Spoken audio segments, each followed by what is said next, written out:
Саламатсыңарбы балдар? Бүгүн класс окуу куралдары деген темада сабак өтүлөт. Здравствуйте, ребята! Сегодня будем проходить тему класс окуу куралдары. Класс школьные принадлежности. Биринчи көнүгүү сүрөт боюнча окуу куралдарын эстегиле. Первое упражнение.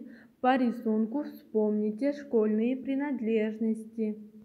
Сүрөт боюнча карайбыз. Парталардын үстүндө эмне турат? Ошолорду эстейбиз. Окуу куралдарынын аталыштарын эстейли. По рисунку смотрим, что у нас на партах, и вспоминаем, какие есть у нас школьные принадлежности. Экинчи көнүгүү сүйлөмдү сүрөт боюнча толуктагыла. Дополните слова, дополните предложения по рисунку. Биринчи партада на первой парте, что у нас есть, пишем. Экинчи партада на второй парте, что лежит, пишем. Үчүнчү партада на третьей парте, что у нас есть, пишем. Жана это и. Например, үчүнчү партада китеп жана дептер жатат. На третьей парте лежит тетрадь и книга. Үчүнчү көнүгүү кайсы тамгалар жок?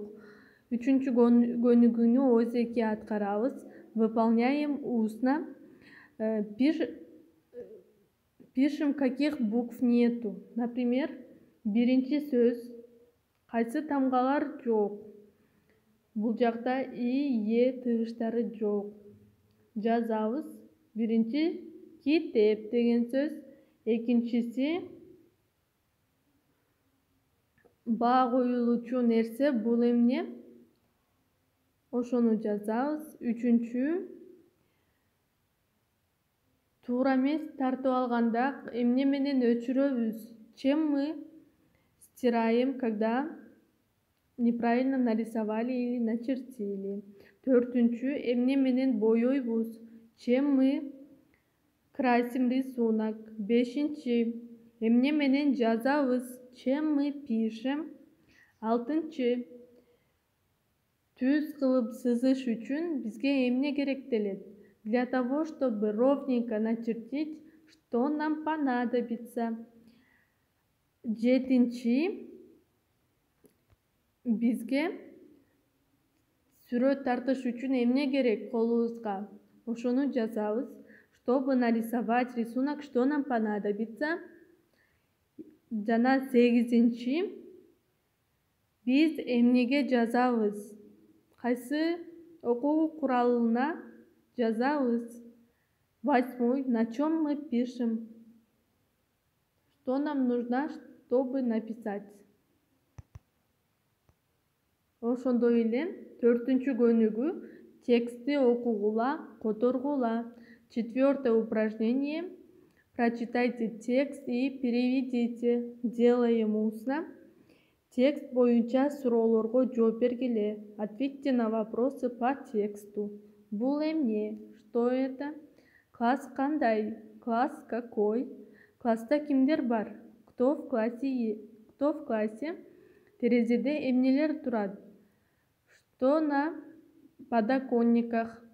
Тактанын жанында эмнелер бар? Что есть рядом с доской? Класста канча отургуч, канча парта бар? Сколько в классе парт и стульчиков? Өзүңдүн классың жөнүндө айтып бер. Расскажи про свой класс. Бешинчи көнүгүү сүйлөмдү которуп жазгыла. Переведите предложение и напишите. Эсиңерге туткула. Жардамчы сөздөр булар: алдында, артында, жанында. Запомните, вспомогательные слова.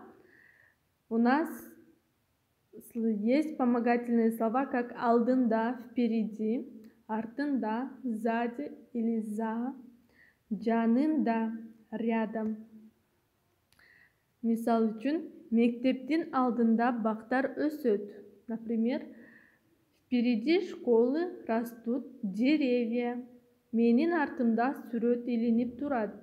За мной висит картина. Менин жанымда Оля отурат. Рядом со мной сидит Оля.